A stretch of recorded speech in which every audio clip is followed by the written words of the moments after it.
You're listening to YAP, Young and Profiting Podcast, a place where you can listen, learn, and profit. Welcome to the show.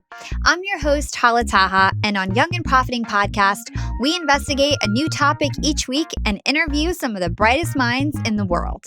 My goal is to turn their wisdom into actionable advice that you can use in your everyday life, no matter your age, profession, or industry. There's no fluff on this podcast, and that's on purpose. I'm here to uncover value from my guests, people who are much smarter than me on their given topic, by doing the proper research and asking the right questions. If you're new to the show, we've chatted with the likes of ex-FBI agents, negotiation coaches, world-famous cartoonists, self-made billionaires, CEOs, and best-selling authors. Our subject matter ranges from enhancing productivity, how to improve your time management, the art of persuasion, and more. If you're smart and like to continually improve yourself, hit the subscribe button because you'll love it here at Young and Profiting Podcast. Today, we have a return guest on the show, Mark Metry. Mark runs an incredibly successful podcast, Humans 2.0, and he's recently launched a book, Screw Being Shy, How to Eliminate Social Anxiety, which has already become an Amazon bestseller. In this episode, we'll discuss his top ways to decrease social anxiety and the science to back it up. Hey everybody, welcome to Young and Profiting Podcast. I am live here with no other than Mark Metry. Welcome to the show. What's going on, Hala? It's great to be with you here while the world is on lockdown, just trying to live our lives and do all the things that we had planned and stuff, you know?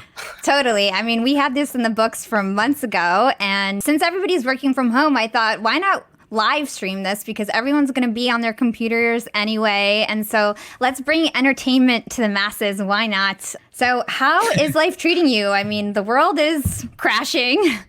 You know, everybody's scared of coronavirus. What are you thinking right now? I mean, honestly, it's pretty weird because I'm sure like a lot of people, I had like a major plan for what I was supposed to do this month, like launch my book, do a ton of these speaking events, do my TEDx talk, all these different things.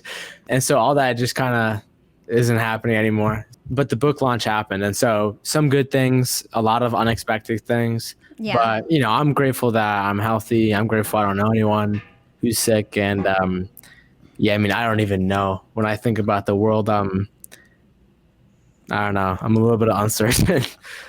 I know. But I'm a little bit afraid.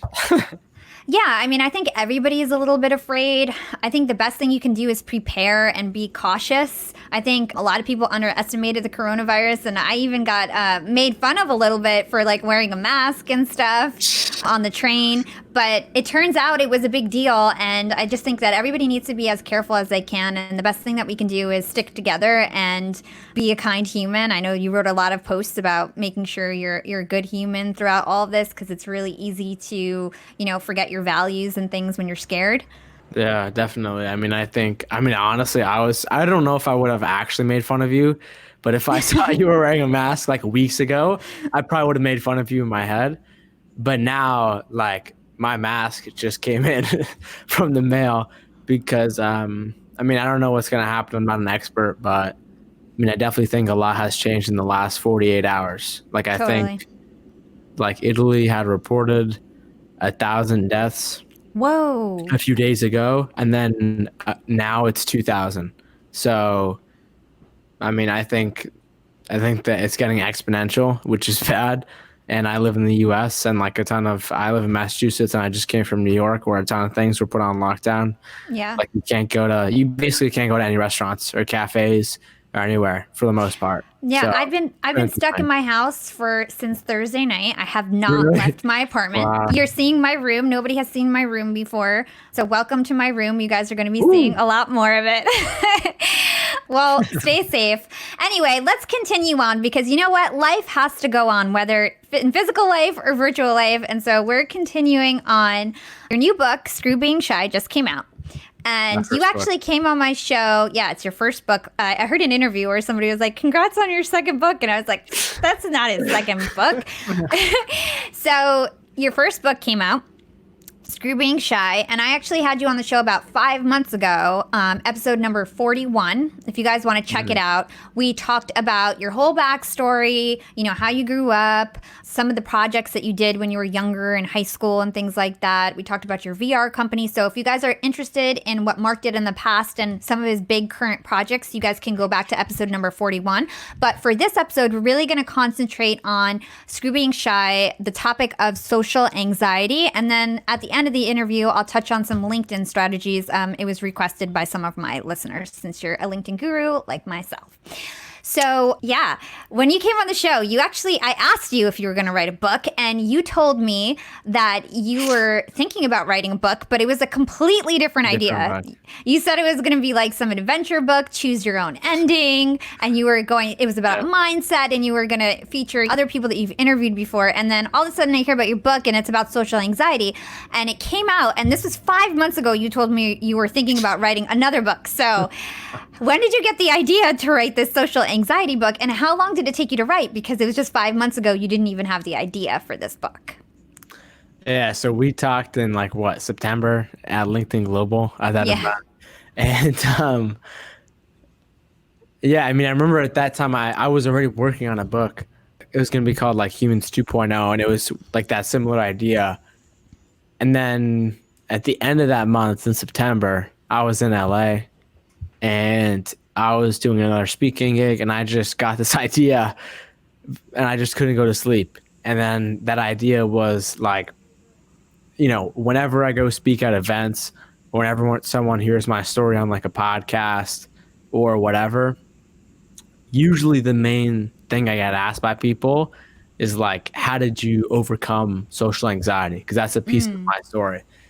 And so, there's only so much I could tell that person, because I know as someone who's lived with social anxiety for over 10 years, it can be something that is not the easiest to talk about given the condition. And so it's a very deep topic. And, I've read books by a lot of people that I've had on my podcast that are about human confidence and behavior. But, I kind of found my own unique path out of it. And then through my podcast and through me actually talking to experts and people that actually know what they're talking about in their respective fields, I've been able to sort of backtrack what I did on my own journey, sometimes unknowingly and sometimes knowingly, and actually find out that other people have done this.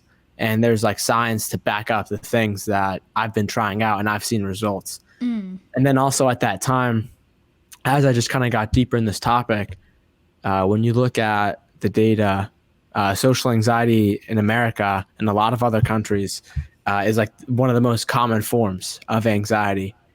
And it's also linked to substance abuse and social isolation, both of which highly increase your chances of depression and suicide. And so, I almost kind of fell down that path. And so just kind of looking at all these different factors, I was just whoa, there needs to be some kind of a book. There needs to be some kind of a, a movement or something, because there's so many misconceptions from being introverted to being quiet to what does shy actually mean? Is that different from being introverted? What is social anxiety? Is that even real? And so for me, I just kind of dove into this head on, and it's been pretty interesting. That's awesome. Yeah, well, I got a chance to read your book. Originally, I was going to interview before the book came out, so I was really happy that we ended up rescheduling and I got a chance to actually read it. It's really great. Tons of research. You also provided a lot of valuable insight from the different interviews and people that you've had on the show, so I think it worked really nicely for you. So really great job. I just want to say that before we continue. Thanks so much. Yeah, and then let's talk about the difference between shyness and social anxiety, or if there's difference. I used to think that there was a difference, but when I read your book, you're of the position that shyness and social anxiety are really the same thing. Could you just explain that to us? Yeah, so, first and foremost, there are two kinds of people, I think. There are introverts and there are extroverts. And, these are largely just fixed traits about your character that are just about your natural behavior. And what a lot of people don't know is that being an introvert is defined as being someone who is predominantly more living in their internal world, like their thoughts, ideas, emotions, themes, whereas extroverted people are the opposite. They're more about the external world and whatnot. So I'm an introvert. A lot of successful people are introverts. A lot of successful people are extroverts. And so, these are just two kinds of people. You're not better or worse if you're either or. And being an introvert, means that you could be a quiet person that is just kind of more focused on your own like individuality with solitude, and that's totally fine. But when you need to speak to someone, you could do that. And then I also think that being shy is a totally natural emotion that is totally healthy to have every once in a while on like a normal spectrum. And so I think that if you are maybe doing something for like the first time, or where it's an environment where it's like your first, second, third time there, or maybe it's just really uncomfortable, like you go to an event in like some city where you don't know anybody there, and like for the first 5-10 minutes you're shy, that's totally normal. Yeah. But there are people that can be shy like almost every time they go someplace where they have to talk to someone or anything like that. And so for me, like I just remember being shy from a young age and like literally just not being able to talk to anyone, like literally just any kind of scenario, whether it was like at a restaurant, trying to like order my meal at a waitress, trying to like tell somebody something. I just had a lot of difficulty. And so eventually what happens is if you are continuously shy again and again and again, this usually happens usually early on by someone's age, although this can also happen to adults. But if that pattern is continued, then eventually what can happen is social anxiety can slowly begin to happen, because your mind and body are constantly in this feedback loop because you're shy and because you're nervous. So your mind will get nervous, and because of that, you'll feel your body signs of being nervous, like your forehead or your armpits or your palms will start to sweat. Yeah. Your throat will clench, your mind will race. All these things will begin to happen, and so you get shy and you can't talk to people. And then also what'll happen is sometimes you'll walk into an environment, the same environment, and let's say you're not even anxious, but your body has been conditioned to that. And then your body will begin to feel the symptoms of having social anxiety, which when your mind realizes that's happening, it will continue those cycle of thoughts of social anxiety. And so it really becomes almost like a trap that someone gets stuck in, and now they've almost lost their free will. So whenever they walk into a social situation, they just can't talk to people. And so usually if people can't grow out of this by the time that they're older, like early adulthood, this is where a lot of problems begin to happen. Because when you think about it, social anxiety is actually like a lot more serious than people realize. Like if you haven't experienced this, or you're just looking at it from the outside, it can seem like, oh, okay, someone's just a little bit shy. And for sure, you can be a little bit shy and not have social anxiety. But if you are socially anxious, this eventually leads to you not really performing well in any kind of like social situation that has a community or network attached, because you're super afraid of what other people will think about you. Yeah. And you won't talk instead. And so, I talk about the varying studies in my book, but there's like a study done by Stanford University that found that people who are socially anxious are much more prone to use substances or to socially isolate themselves, because it's either like, okay, I'm going to try to do this, but because I have so much stress, I'm just going to use like some sort of a easy fix, like a Band-Aid fix, or it's like, I'm not even going to try at all, and I'm going to socially isolate myself, which leads to a dose of other issues. Like I believe it's worse for you than smoking 12 cigarettes a day. And what's funny enough is like I did a podcast earlier today, and it was like a sales podcast. And the host, he was telling me, he was like, yeah, I talk about this all the time on how like you can be an introvert, but still like get your stuff done, like figure out the best way to live in the world using your strengths. Yep. And he told me that he really struggled with alcohol because he was using it. And so, I mean, it's a definitely a major issue. And, social anxiety can also be defined as an excessive need to manage one's own self-image. And so it's like, it's not just about not talking to people. It eventually affects every area of your life. Yeah. And it puts a boundary so that the person has no other chance but to remove it. And like the matter of the fact is like, last thing I'll say, I promise, social anxiety is it's like, this is not a new thing. Like social anxiety is one of the most primal and ancient fears that so many of our ancestors had, because it helps you survive to a degree. So it's interesting. Yeah, and we'll definitely touch on that evolutionary biology and why that's important to understand when it comes to social anxiety. Really quick, I want to give a really interesting stat that I think plays to this a little bit.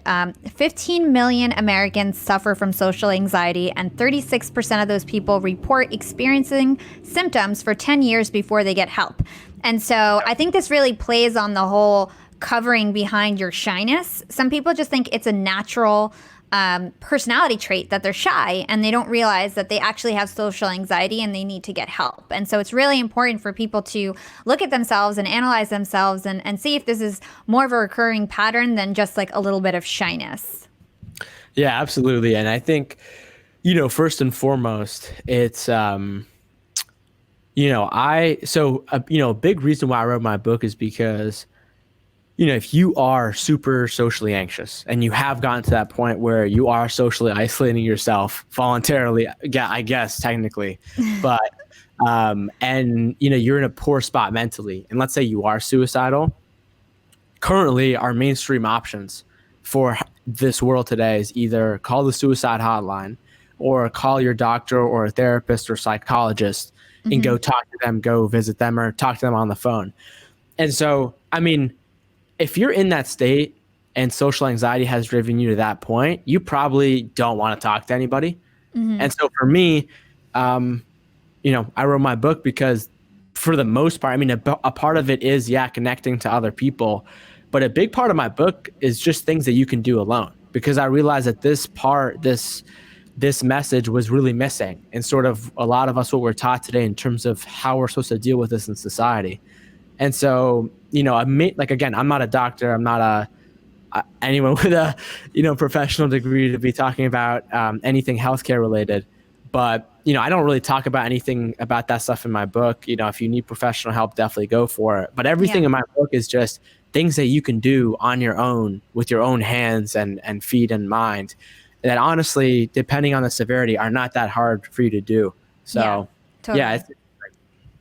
So in your book, you say that social anxiety is the result of psychological trauma, right? And so many people, when they think of psychological trauma, they think of something really extreme, like a murder, witnessing a murder or a robbery or being in a car crash, something like that. But you say that there's like a spectrum to trauma. Can you talk about that and maybe also talk about what trauma that you faced as a child growing up and why that led to your social anxiety? Yeah. So, honestly, after interviewing almost 300 people in varying different fields, I basically concluded that, one of the root causes of a lot of our pains and stresses and struggles has to do with the way that our brains and body formed in the early years of our lives. And so, a lot of people know that being in a traumatic event can mess you up for sure. But like you said, like the definition of that is so loose. And essentially, from what I've learned is that trauma is basically anything that happens to you that you didn't know could happen. And so you see something that you didn't know humans could do. You saw something that you didn't know existed in the world that was pretty damaging or negative in a way. And so everyone has varying degrees, and it could even be something not happening. Like, for example, your parents and your family, at an early age just kind of left you and they didn't really hang out with you. Then you could grow up feeling that you're always isolated, even though you could be right in front of and next to other people. And so essentially what happens is when that happens, your nervous system pauses in its tracks. and it is trying to figure out what just happened. It's putting all of its energy into like, how do we process what happened so we can learn from it and move on. But what happens is, you can go years and years without resolving that. And if someone is already unhealthy, if someone is already not on the path towards growth and towards mindset and all these things we talk about, they can live their lives like 10 years, 20 years after the event that traumatized them. Yeah. And it could be affecting their behavior in ways that they don't even know. And so, for this in my book, I refer to other experts about this very deep topic that know a lot more about it than me, like Dr. Joe Dispenza, Mastin Kipp, Dr. Nicole LaPera, because I wanted to include it because this is so super important, because I feel like honestly, any conversation I'm in where I'm talking about a problem or my view on the world and the root cause is not mentioned, it's just sort of, it's missing. And so I didn't want to make a book that was all about all these tips and all these, even though practical things that you can do, but I wanted to get into, the actual root cause, and people need to understand that, whether you experience something and it traumatizes you, it affects your behavior. And so for me, like it was moving to a different school into a super small town with 5,000 people and having no diversity in that town, going to school with people that where everyone literally, nobody looked like me, nobody looked like everyone was the same, Caucasian, white.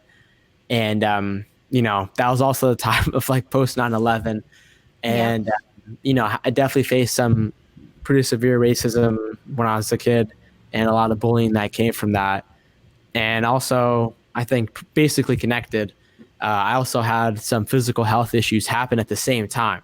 Like asthma, autoimmune issues with my stomach, appendix, skin, insomnia, bladder, rashes, my eyes, a wide range of issues. Wow. And it goes back to like when your nervous system, when you have a traumatic event and your nervous system pauses, it's not just your mental health, for example, that gets affected. It's also other areas of your physical health, because everything in our body and our lives is really connected. You can't really isolate or separate anything for the most part.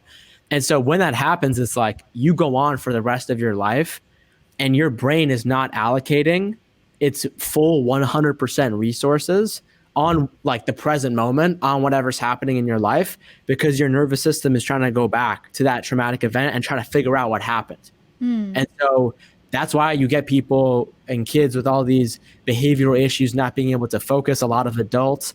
And one part of it is biochemical, and another part of it has to do with traumatic experiences and people literally not being able to. And because of that, because of the fact that they're trying to go back to the past and figure out what happened, they're using that same data, they're using their same intelligence, which could be wrong, to then predict their future. And that's what creates anxiety. And so it puts them in like this zone where they're basically stuck in life. They can't move. And so another big reason why I wrote the book too is like you, I'm in the entrepreneurial self-improvement world.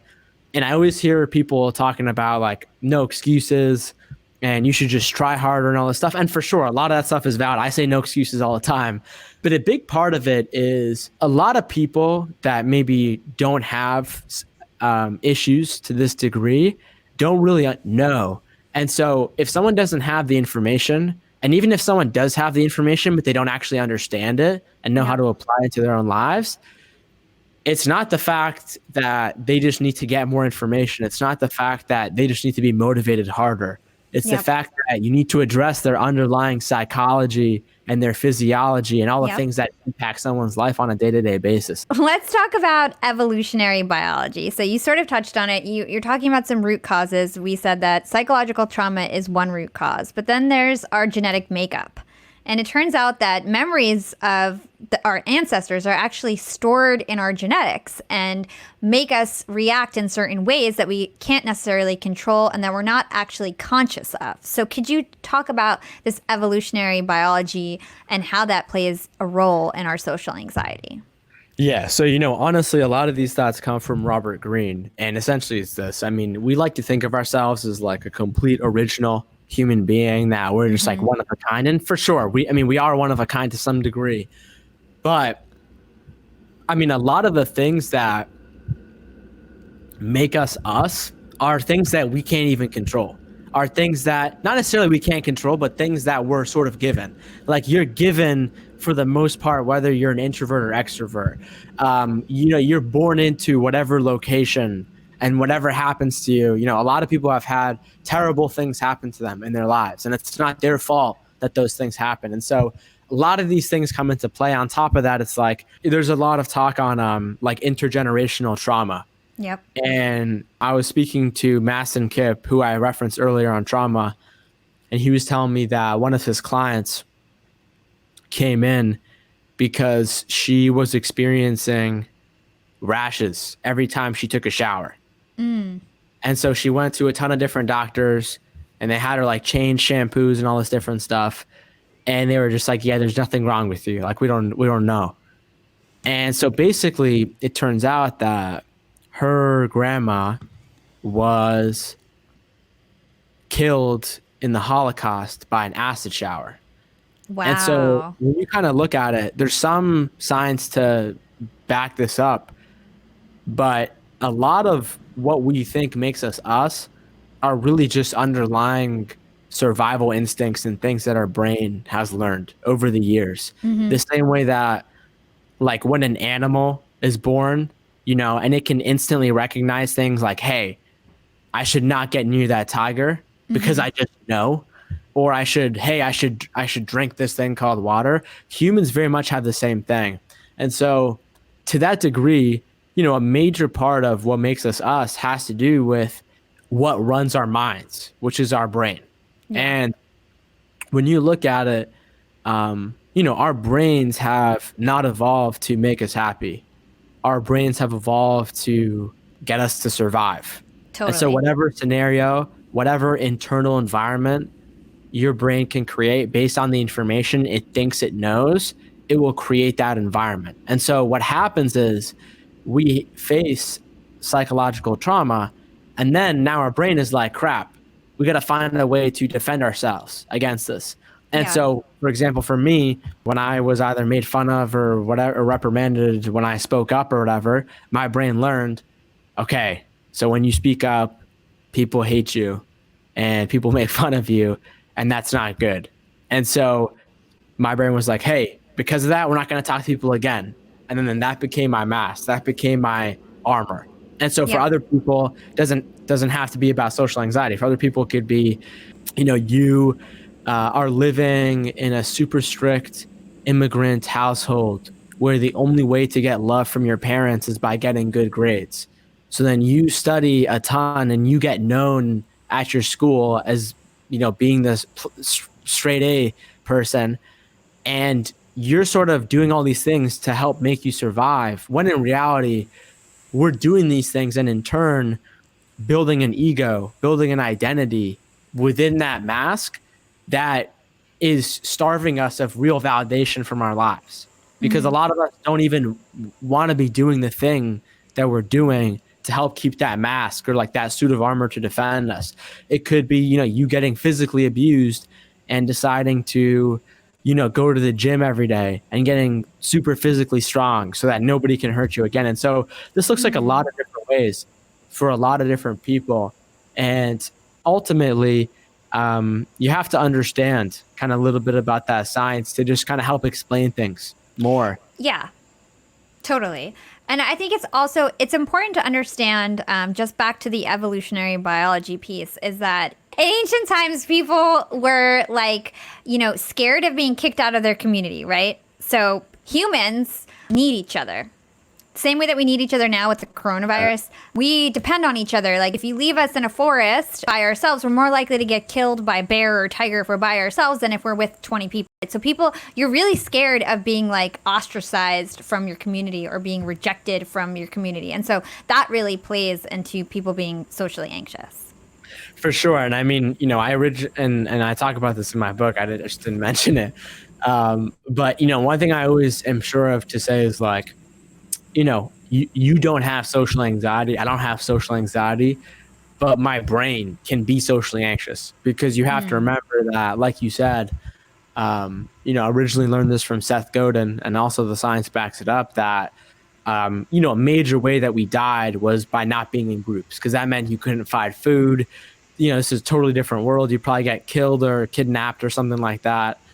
And so, a major part of our brain, has not just evolved to detect threats like you have no food left, or, there's a tiger that's going to come kill you. It's also evolved to detect threats in the other kind of environment, like our social environment as well. Yep. And so people, for example, that have social anxiety have been shown to literally have bigger amygdalas in their brain. And so maybe people that are more sensitive to fear-based emotions can become socially anxious because it's an ancestral fear. Because, a common punishment for speaking against a leader or someone in your tribe with authority, or the administration or the leadership or whatever, was social exile, like you said. And so, that can also look like, you not saying the right thing in a meeting just because you're trying to pander to what other people are trying to want you to think. And so, that's a major part of it for sure. And then I talk about like other pieces of the science in my book, like what actually constructs our reality, and the fact that the average human has up to hundreds of cognitive biases. Yep. And distortions that our brain has created throughout thousands of years to solve our problems faster in real time. And so, like the most common form is the negativity bias, which is like, 10 people walk up to you and talk to you today, and 9 of them tell you something positive, but one of them says you suck. You're going to focus more on the negative aspect, because negative information is more valuable in terms of survival, the outcomes. And so that's one. Another one is like your brain quickly accesses memory based on what you've previously been thinking, but not necessarily your real memory. And so that sometimes will give you a distorted view of who you actually are in the moment, which then will reflect your actions and decisions when you're in that fear-based mode.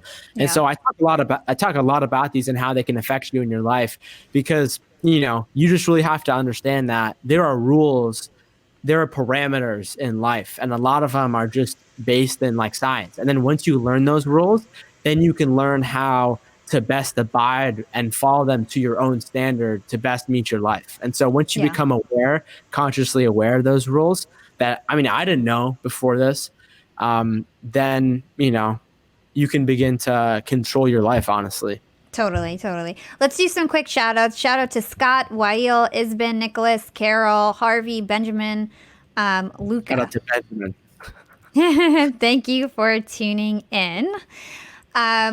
So we just talked about how there's all these unconscious things at play, right? So one of the ways to become more conscious is to start to pay attention to your thoughts, right? And start to purposely change negative thoughts into positive ones. Do you have any practical ways in which you turn your negative thoughts into positive ones, and what you do to have a healthy mindset? Yeah. So, I would probably say a lot of people in terms of changing thoughts, probably they say CBT, cognitive behavioral therapy. That's one. There's a study in my book from Stanford University that talks about how meditation is equally as effective at treating social anxiety specifically, and thoughts related to that, as effective as therapy and other forms of medication. So that's what I would probably say. And honestly, I think the big thing with this is like a lot of people, I don't know, I kind of feel like there's a narrative that says you have to control all your thoughts. All your thoughts have to be positive. If you have a negative thought, just send it back. That's not really the way it works. Once you think a thought, it's been thought. You can't take it back. And so I think a major part is learning how to meditate. And I talk about this in my book, and I title this subsection, Meditation Will Crack You Open. And essentially what you realize is that, we are like this ocean of thoughts. Every day, the average human mind emits anywhere from 25 to 60,000 thoughts a day. And so a lot of these thoughts, sometimes we're conscious of them. We know we're thinking them. Other thoughts we're unconscious of. And when you look at all these thoughts, these very much run the script of our lives. Like the same way that you pick up a movie script and you see a character and what they say, that runs our thoughts. And, 80% of those thoughts are almost identical from the day before. And so I think a major aspect, a way to start changing your thoughts is to not go through your thoughts at all, because that makes it worse. And so if you start to think, I should not think I'm this, then your brain is going to think I'm this. Or it's like, if I'm thinking like, I should start to be more confident because I'm a loser and I'm having negative thoughts, and I keep thinking about that, it's going to keep happening. And so I think a major part of this is you can't really think your way to better thoughts. You have to go outside of the mind. And one of the greatest ways to go outside of the mind, one of them is meditation. And specifically with meditation, you begin to realistically understand this, because if you're just hearing everything what I'm saying and you don't meditate, you don't know what I'm talking about, you might logically understand this in your brain, but you don't actually know what I'm talking about. And what I'm talking about is when you meditate and you disconnect from the external environment, your thoughts overall, they don't decrease, they actually increase. And so you actually think more when you meditate because you just shut off your external environment. And so your brain is no longer paying attention to anything, but it's inside its own mind. And so when you do that, you think way more. And so a lot of people try meditation and they're like, wow, I can't calm down my brain, or I keep thinking, I guess this isn't for me. Well, no, that's literally the point of meditation. The point of meditation is the same way you go to the gym and you lift, exercise your muscles, and it sucks when you do it. And so when you meditate every day, day in and day out, you begin to actually understand what I've said of, life is just a series of thoughts. Like you understand that, life is just, you're on an ocean and waves are just crashing. Like you can't stop the waves are always going to come. And those are our thoughts. And so the best way to go about them is to address the emotional piece that can then make a decision on what to do based on that thought. Am I going to freak out and produce more negative thoughts? Or am I going to take this with a grain of salt and realize what it is, which is a series of feedback loops that my brain is giving me based on the different chemicals that my brain is secreting, depending on the environment and my mood and all these different factors. And so when you look at it that way, you can, no longer get it, because this is the big thing, right? Like I think a major meta blocker of a lot of issues, and the big issue is not actually the issue. So the issue is not the fact that someone is anxious. The issue is not even the fact that someone might not be confident. It's the fact that when they think that and they get shameful that they're having that problem in the first place. And so when someone gets shameful about something, they're trying to hide it.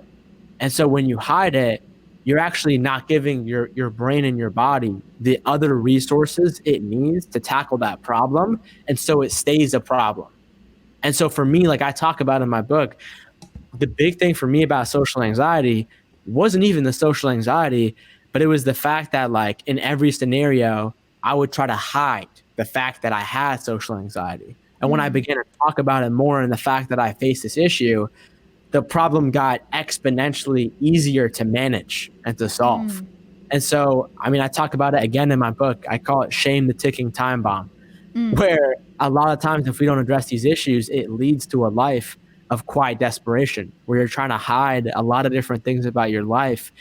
And it goes past the normal expectation for privacy, and it's really impacting your life, and it's isolating you and not connecting you. And so that's a major aspect of to understand of it too. And not just with being shy, but also a lot of our emotions, shame, block. So essentially you're saying like label that emotion and you can overcome it. Is that what you're saying? For sure. Label that emotion. I'm sure you've had people on your podcast that have told you like, when you label an emotion, scientifically it's been proven to affect you less. But I'm also talking about like in a lot of households, like a lot of immigrant households that are more strict, from a lot of the friends that I have, being depressed is not a real thing. Or got it. It was like shameful for you to feel socially anxious, you're saying. Yeah. Or, there's a wide variety of issues that you can do, or like, we just don't talk about that here. There's 1,000 different ways that this plays out in every culture. And so when that happens, percentage of the population, they grow shameful around this. And this even becomes a more serious issue because they're not talking about this issue. But if they talked about it, expressed it, began to open up the natural ways to heal and get on that path towards growth, you wouldn't have people, 10 years down the road that are suicidal, using substances. And so that's a major, major part of it. And so it can affect a lot of different people from varying religions, cultures. I mean, when you actually look at the data, shyness is the most common in places like Asia and the Middle East, where those cultures, some of them are not really that open about these things. They try to suppress a lot of different, if you look like this or if you act this way. And so, that's a major part of it too. And so when that happens in our society, you also see an equal effect on people's mental health too, that often doesn't get seen or discussed decades later. Wow, that's really interesting. I never really thought about it that way. So you brought up Robert Greene previously, and when I was reading, I think it was chapter 3 of your book, it's called Life's Greatest Invention. It reminded me of the law of death denial. So he wrote this book called The Laws of Human Nature, and he talks about the law of death denial, and essentially it's people being afraid of death. We fear death, and he says that until we accept our own death, we can't be free. And so that's his thoughts on it. What are your thoughts on death, and are you afraid of death? Yes, I mean, whether I'm afraid of death or not, I'm not sure. But honestly, I think the big idea here is, like Robert Greene, like, you have to get an understanding of it. Because I don't know about you, but I never really actually thought about my death until like when I was 18, 19. And so I think a big reason for that is because we value human life so much now, unlike at a time previously in history that has never happened before. And so, like Robert Greene says, like, we're trying to almost run away from it. Like, we make these graveyards and we try to put people in like the corner that are dead. We try not to talk about it. We try to hide it. And, it's something that's terrible. When in reality, I mean, 100,000 people die every day. That happens every day. That's just the cycle of life. People are born, people die. And, a lot of, for example, like when you look at any major religion, culture, tradition, they all address death or the afterlife in some way, shape, or form. And so this is clearly an important problem. And so for me, like when I was growing up, even though like these signs were everywhere, whether it was a religion or something, a reminder of death, they sort of like blend in the background and you don't really realize it. And you don't actually ever consciously think of dying. And so when you really think about that, I think it very much distorts you. And so, for example, like today, because of the whole coronavirus thing, honestly, like, despite the thousands of people that have already died and a lot of the bad things that have happened, I think a lot of people are being like reinvigorated with a sense of what it means to be alive. Like I was on Twitter and I saw a janitor for a nursing home that said, I mean, she dropped some F-bombs in there that were inspirationally dropped, but she was like, I'm cleaning every damn inch and floor of this restroom or of these facilities. I'm not going to let anyone here die. And so I think we almost have, throughout the course of our entire history, we've always been in wars. We've always been in like plagues. We've always been in varying flus that have killed millions of people. We've always been against some big enemy. And so for the most part, I think a major aspect of that for the last, few decades, for sure things have happened, has greatly decreased because the world has gotten into a better place. Yeah. But I think when you were reminded of your death, it's so, so, so, so important.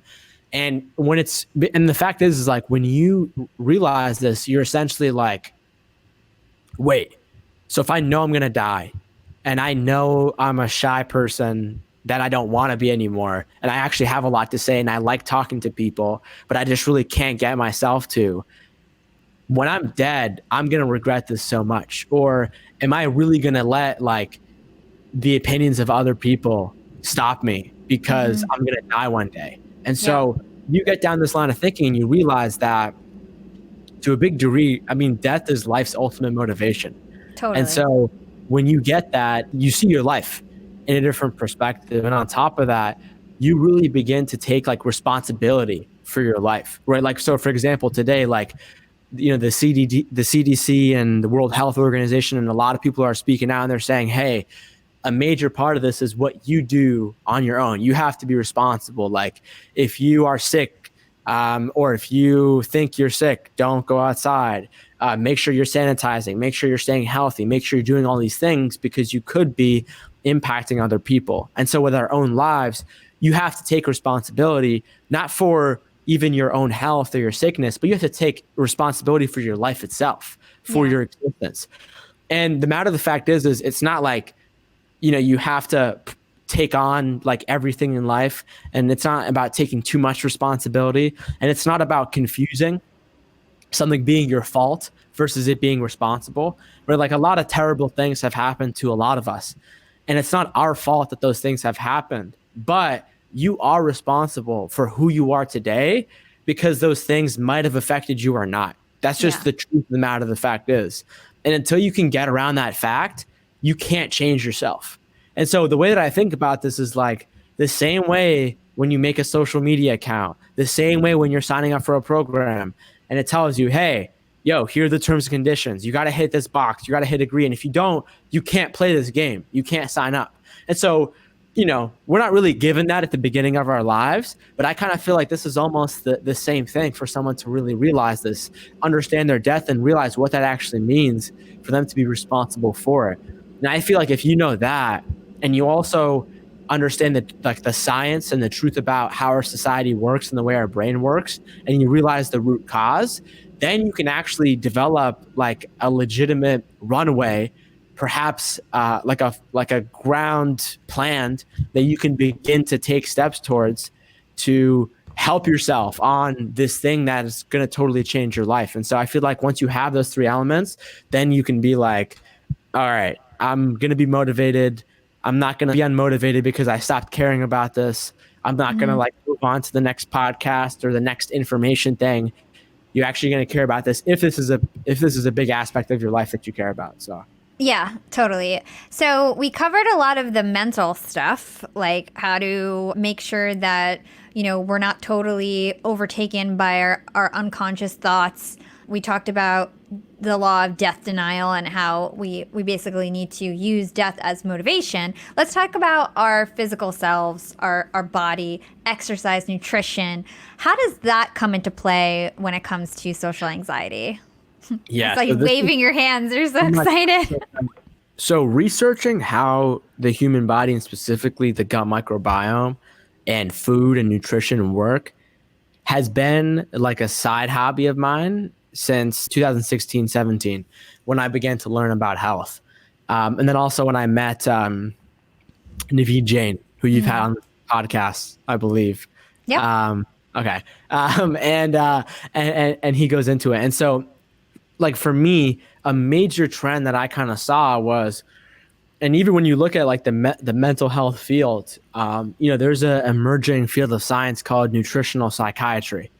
And essentially what they're beginning to realize is that food is actually one of the most powerful forms of treatment for mental health, which you don't really think of. Like for me growing up, I always just thought, just eat what you got to eat to survive. And then if you eat too much, then you're going to gain weight and get fat. That's my only understanding of food that I had. And then when I actually dove into the research and the science, and then you also look at like the mental health communities, and even like authors and leaders talk about this.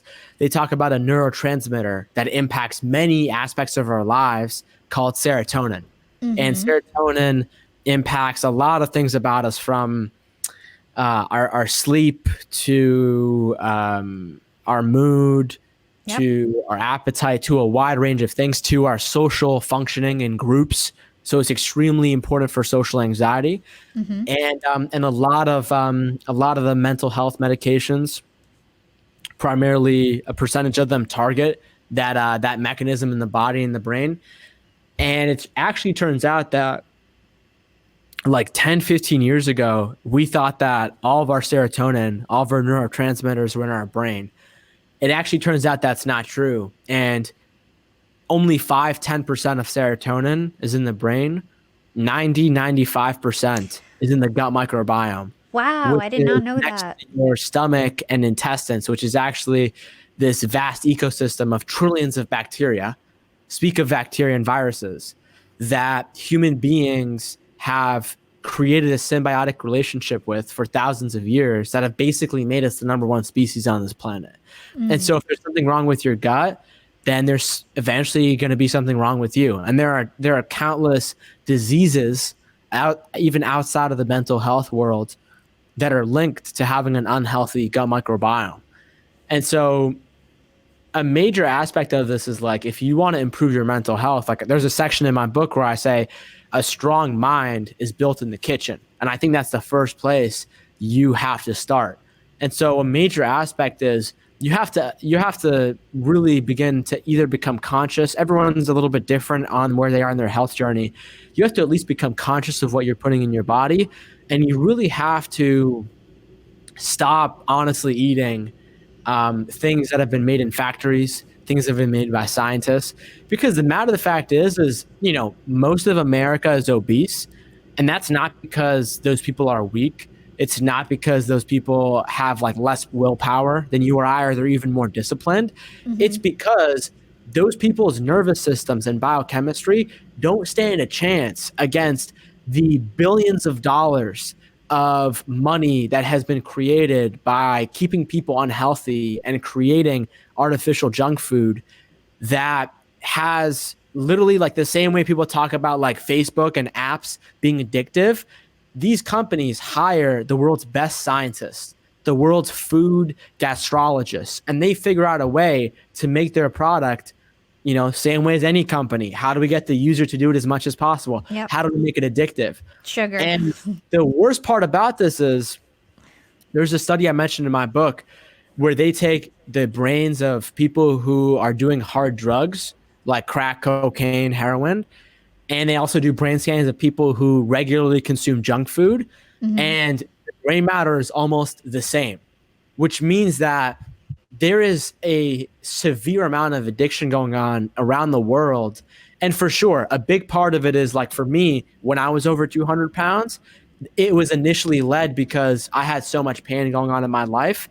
That was the only way I knew how to deal with my emotions. But also, food, especially processed food, is extremely, extremely addictive.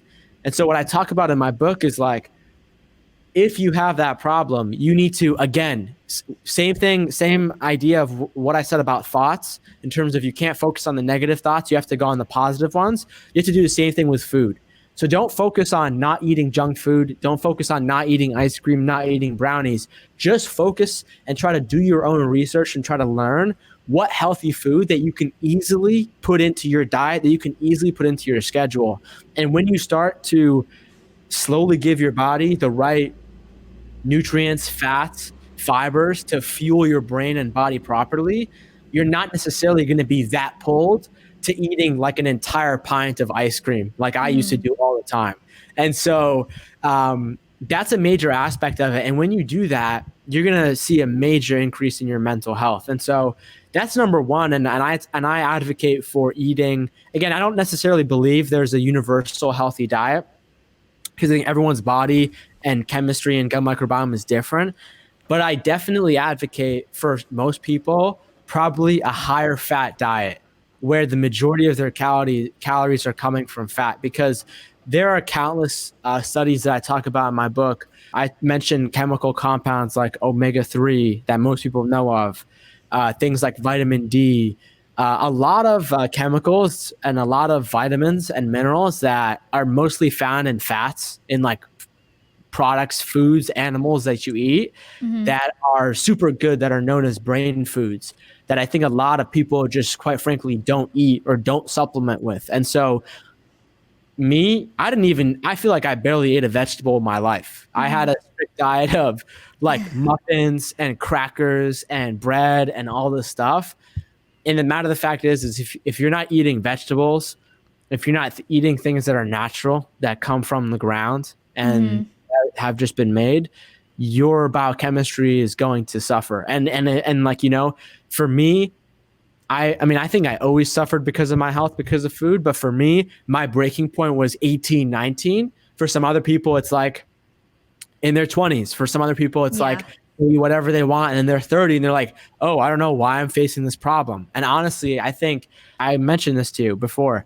After talking to a ton of scientists, doctors on my podcast, the best, I think probably 80% of your health is connected to your food. The rest is other aspects. And so for sure, it's not the end all be all by no means. Like you could be eating a ton of vegetables and still hate your life if you haven't figured out some other things. You're not relieving stress. But when you look at it, and when you look at stress, going back to like psychological trauma can create the number one form of chronic stress. Number two form of chronic stress is your dietary, is your diet, is your food. And so when you look at that too, it's like, you've got to do that. And then when it comes to like mindset, when everyone's talking about the brain and how to think better, it's like, how else do you think your brain is going to, recreate new brain cells? How do you think it's going to needs the nutrients? Yeah, it needs the nutrients, it needs the fats. You can't be, in my opinion, if you really want to maximize your brain health, you can't really be drinking alcohol every night. You have to be moving a lot during your day. You have to make sure you're sleeping for a good enough time. And that could be, depending on the person, anywhere from 7 to like 9 hours. And so those are super factors to making sure your brain is properly restored, because we now know that if your brain is inflamed, you have a much higher increase of getting anxiety, depression, suicide. And so a lot of these factors are linked in together, especially in the body.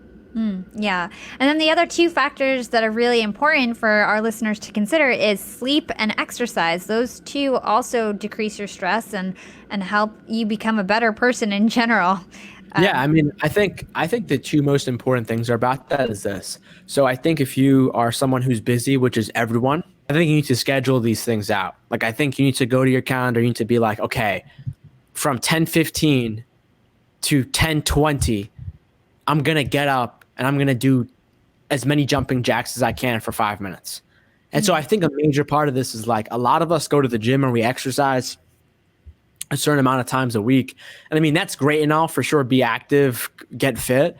But also, our body was not meant to have a hyper concentrated amount of activity for an hour and then sit down inside all day on like a laptop.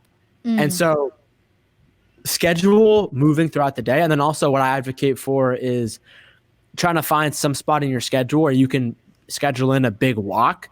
And so what I do is like, I'll try my best to schedule a ton of meetings where I can just be on my phone. I don't have to be looking at anything. And I can just have a meeting after meeting after meeting. And I'll just be on my AirPods and I'll just go for like a 2-hour walk or like a 1-hour walk. And so that's a major aspect of it. And then, if you're eating healthy, if you are exercising, if you're moving your body, sleep is probably going to work much better for you.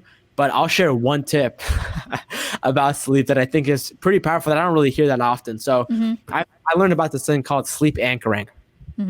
Essentially what this is you go to sleep at night and you close your eyes.